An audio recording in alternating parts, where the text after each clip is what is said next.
to the Standard of Truth podcast, soon to be Unshakable with April Chapman.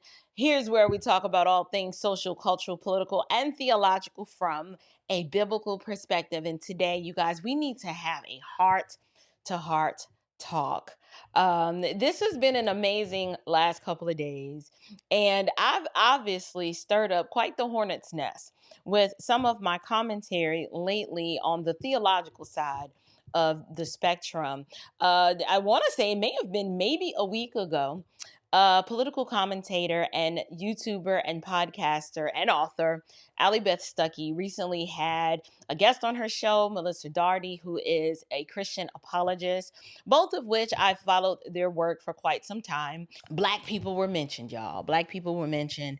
I've already covered it. If you haven't had an opportunity, go back and watch that video. I provided extensive commentary based on the contextual framework of that conversation, and I lent my 2 cents to the discussion.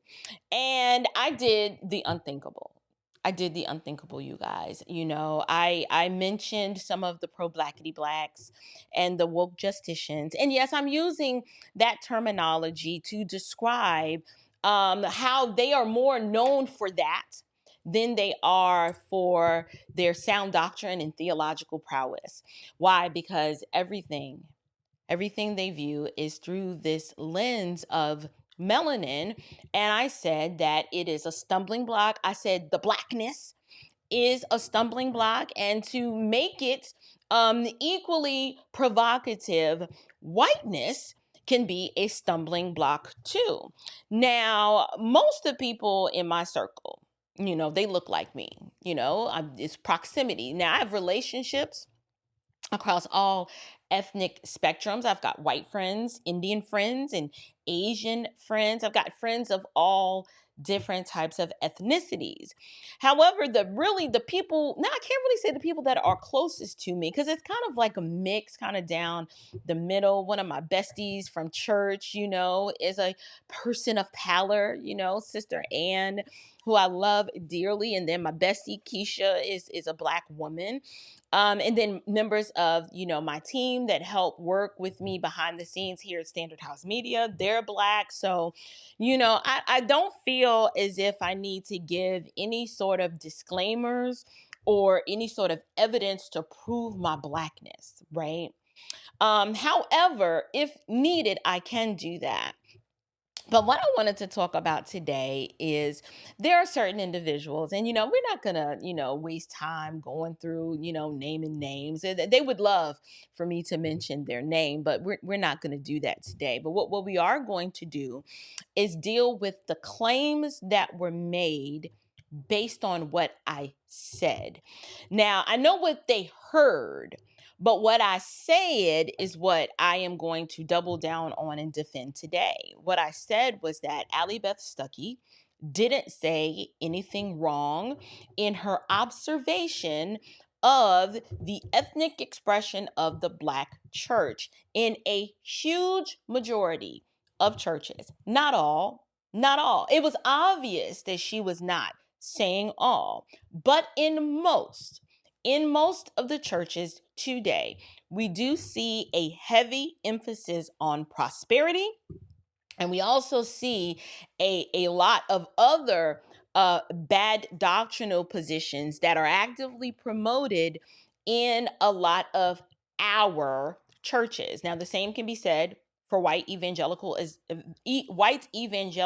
as well, because I said in my video, it's just hard to find a good church, period, let alone trying to drill down into the weeds and find a Black church.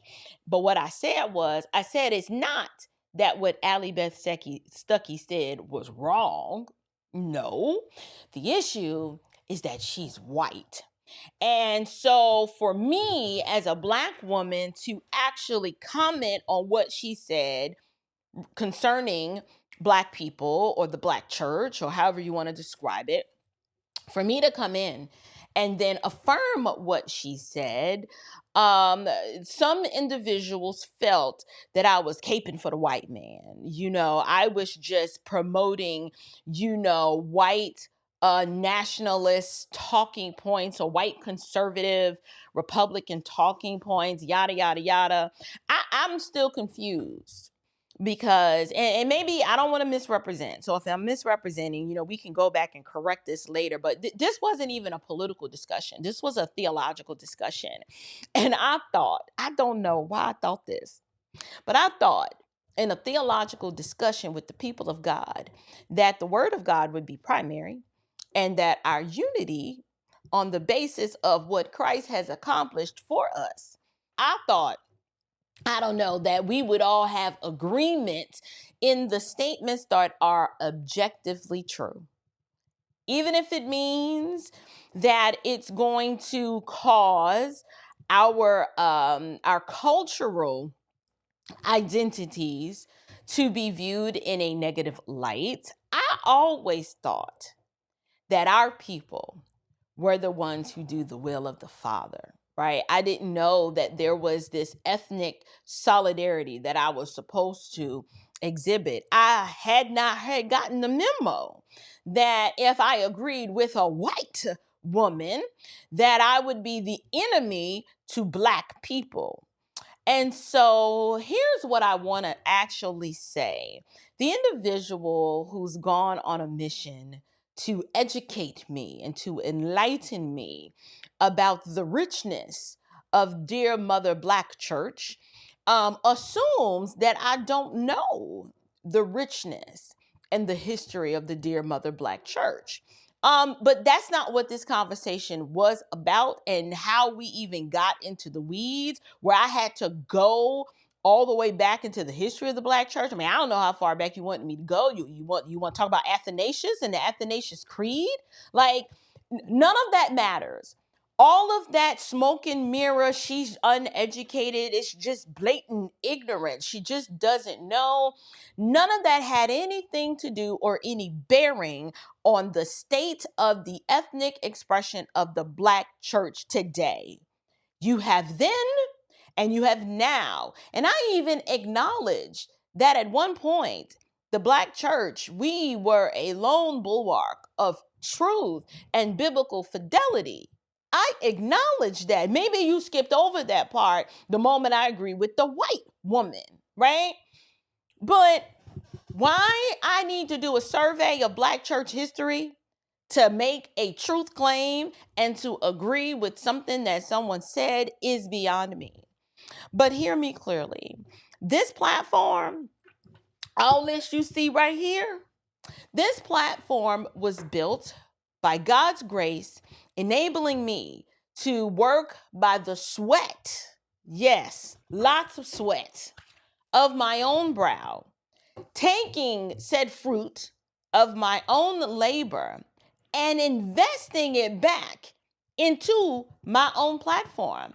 I've taken no money from any rich white Republicans or conservative groups. This podcast is powered by Standard House Media. And if you check the Secretary of State's website, the organizer and member of Standard House Media is moi, April E. Chapman. There's been no money coming in from Blaze Media or Valuetainment or Turning Point USA or the Heritage Foundation or Hillsdale College. I mean, name whoever you want that you believe is giving me money to say the things that I say. And I can assure you that you are sadly mistaken and you're just flat out lying. You have no idea how hard I have worked these past 3 years to build what I am building here, and we are still building it. There are still things that I want to do, projects that I want to work on, and I have no problem funding said projects myself. See, I don't need to cape for the white man and to say the things that I say to gain their approval. Why? Because I do what I do for an audience of one. And everyone out there that happens to watch me happens to be spectators into that. The audience of one which is the Lord Jesus, is all that matters to me. And pleasing him above all others is what matters to me. And if standing in solidarity based on a truth claim that a sister in Christ made who happens to be white makes me a sellout, coon, bootlicking Uncle Tom, then I'll be that, because I've been called worse by somebody better. But what I will not do is allow you to think that you can come over to this side of the YouTube streets and levy and hurl accusations toward me about things that you know nothing about. I don't know why y'all think that Black folks can't build and acquire and do things without the white man stepping in to help. Could it be that the reason why the individuals who once thought just like I did, and we were of the same mind, the mind of Christ, mind you, and we held to these conservative values in harmony with one another, because you couldn't get the opportunities that you believed you deserved over on the more conservative, whitewashed, as you would call it, side of evangelicalism, because you couldn't get what you wanted over there.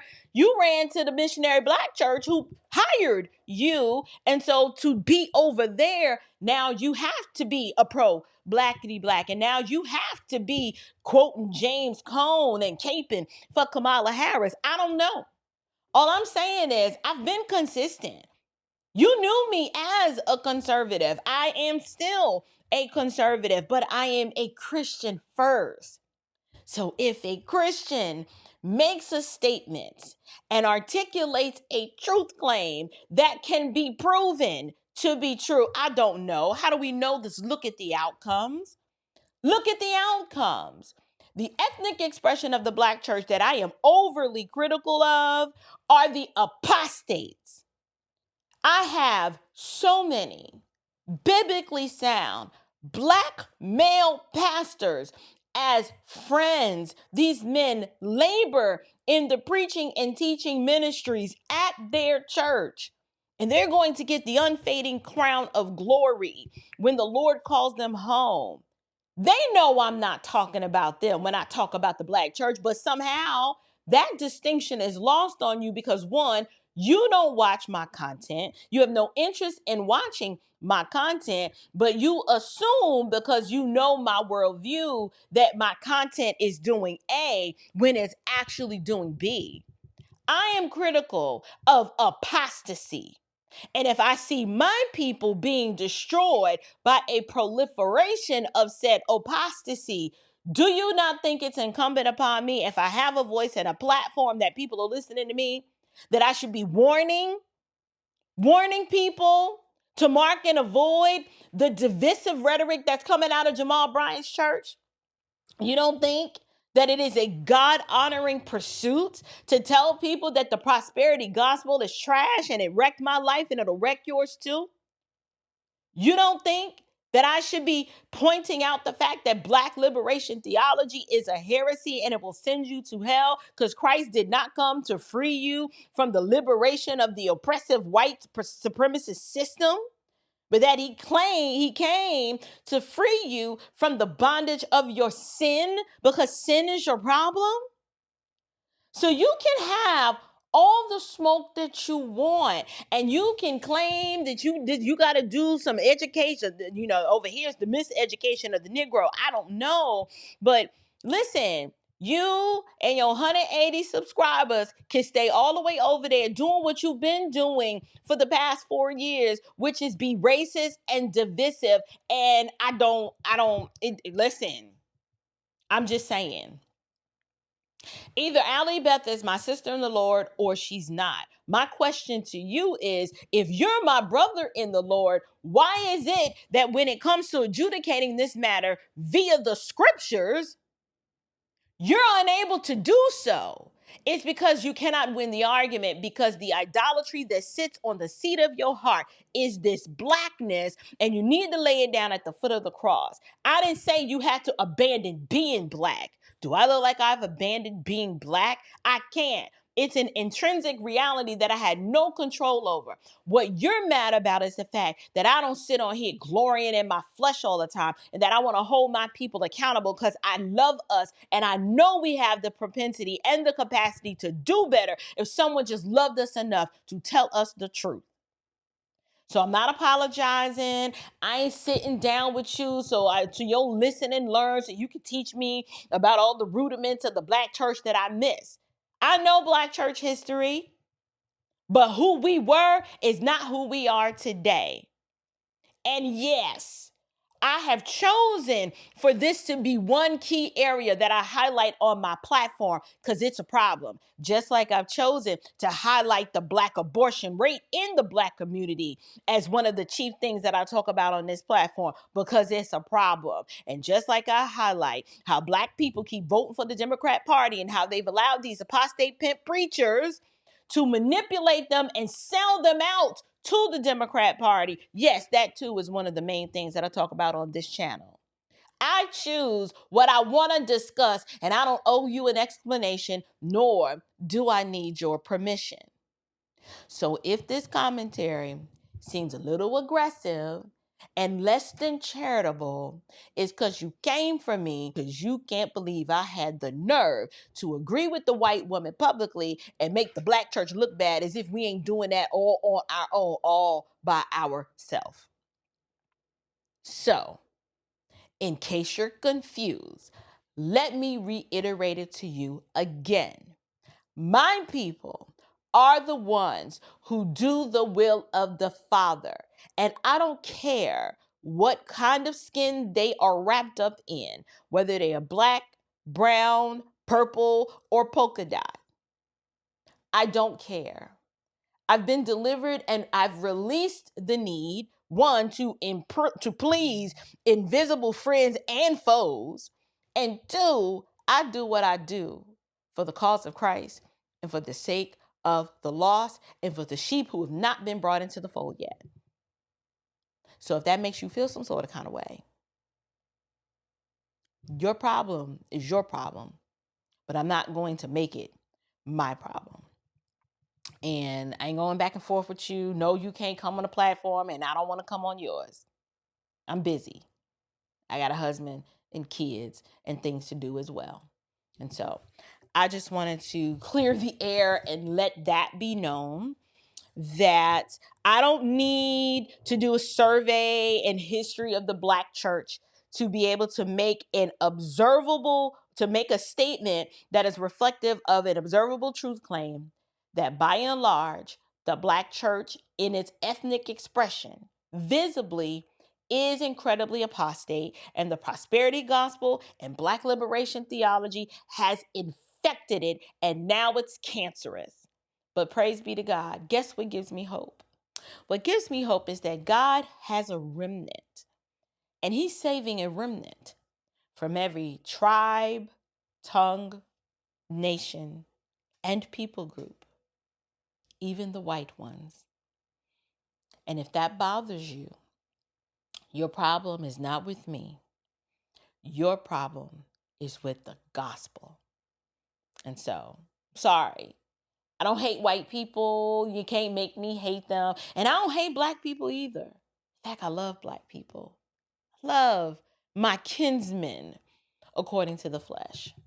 Right now, there are very few individuals who actually desire to hold the kinsmen accountable because of situations like this. Because the moment you try to hold the kinsmen accountable, they come for you. Not because they endeavor to do better or be better. No, they come for you because you weren't supposed to say it out loud.